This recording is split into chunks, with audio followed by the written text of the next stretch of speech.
The death of Socrates. Why and how Socrates died? Athens was faced with severe economic turmoil after the Decelean or the Ionian War, which concluded in 404 BC, wherein the Spartans thwarted the Athenians. By this time Socrates had earned quite a reputation among the elite in Athens. He questioned those in authority and the beliefs that had been propagated through the centuries. His inquiring mind was instrumental in forming the basis of Western philosophy. The failures of the democratic government had sowed the seeds of doubts in the minds of the common man, who began pondering if such a political ideology was befitting for the country. Entire Greece had to bear the brunt of the Peloponnesian War, but Athens was struggling the most. It was never able to restore its fallen pride and prosperity after accepting the subjugation by Sparta. Socrates seemed to be a convenient distraction from the impending economic mess. His growing stature and his audacious nature brewed dissent among many of the oligarchs. And his trial was probably a frail attempt at diverting the attention of masses from the political scenario. Despite being counseled otherwise, Socrates decided to stand up against the prevailing norms of politics and society. He believed, as a loyal citizen of Athens, it was his duty to pinpoint the shortcomings in their way of life, even if it questioned the beliefs that have been adhered to for centuries. None of Socrates' writings have prevailed, and it was by the works of his student Plato that further generations came to know of his philosophical ideas. It was in one of Plato's works on Socrates that he describes the latter as a gadfly of Athens. A gadfly is a person who upsets the status quo by posing upsetting or novel questions, or just being an irritant. Despite his noble intentions, Socrates might have rubbed off some members of the nobility on the wrong side, thus eventually leading to his execution. Plato's Apology mentions that Socrates' life as a gadfly began when Chaerephon, one of the latter's close friend and confidant, posed a question to the oracle at Delphi, who was wiser than Socrates in entire Athens. The oracle then pronounced that none was wiser than the classical Greek philosopher. Confounded by the absurdity of the reply, Socrates decided to prove the oracle wrong and ventured on the quest to find out the wisest man in the entire land. He met several statesmen, poets, and artisans in his pursuit, but the only truth he realized was that all these proclaimed intellectuals actually possessed no intelligence.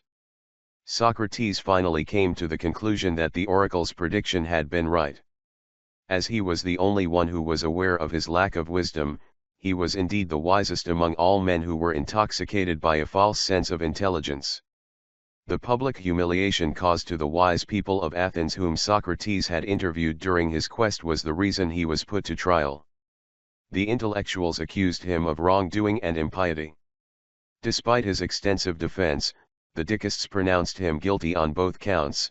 They justified their decision saying he was corrupting the young minds and had no regard for the gods of the state.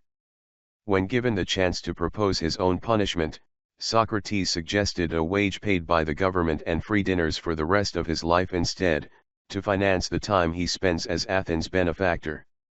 The archon was surprised by his audacity but eventually sentenced him to death by drinking poison. Socrates, who strongly believed in the righteousness of his actions, continued to defend himself even in his death. Despite being presented an opportunity to escape the prison, the sophist declined to flee. Also, when the Dicists gave him the option to pay a fine and avoid execution, Socrates denied, saying he had done nothing wrong. Xenophon's account states that Socrates believed it was the right time for him to die and he was better off dead. The reasons he gave in support of his decisions were many. 1. He did not want to create an impression that he was afraid of death. 2. He did not want to flee as he would encounter the same fate in any other country. 3. He refused to shame the Athenian law even in his death and said that if he fled it would be a violation of the social contract with the state. The brave and selfless man laid down his life for his country and gladly accepted the hemlock, a toxic infusion, which he was supposed to ingest. He showed no signs of fear and consumed the contents of the vial all at once. Plato's Phaedo is among one of his most renowned dialogues on Socrates. The dialogue describes the death of the legendary philosopher. After drinking the poison, he was instructed to walk around until his legs felt numb. After he lay down, the man laid his hands on him and after a while examined his feet and legs, then pinched his foot hard and asked if he felt it. He said no, then after that, his thighs, and passing upwards in this way he showed us that he was growing cold and rigid. And then again he touched him and said that when it reached his heart, he would be gone. The chill had now reached the region about the groin, and uncovering his face, which had been covered, he said, and these were his last words: Crito, we owe a rooster to Asclepius. Please, don't forget to pay the debt. That, said Crito, shall be done, but see if you have anything else to say. To this question he made no reply, but after a little while he moved, the attendant uncovered him, his eyes were fixed.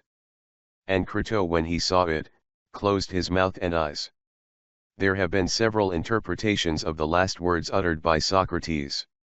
While some believe Asclepius, the Greek god of curing illness, bestowed upon him the freedom or cure from an obsolete body in the form of death, others are of the opinion that Socrates voluntarily offered himself as a sacrifice to Asclepius in exchange for curing the misfortunes of Athens.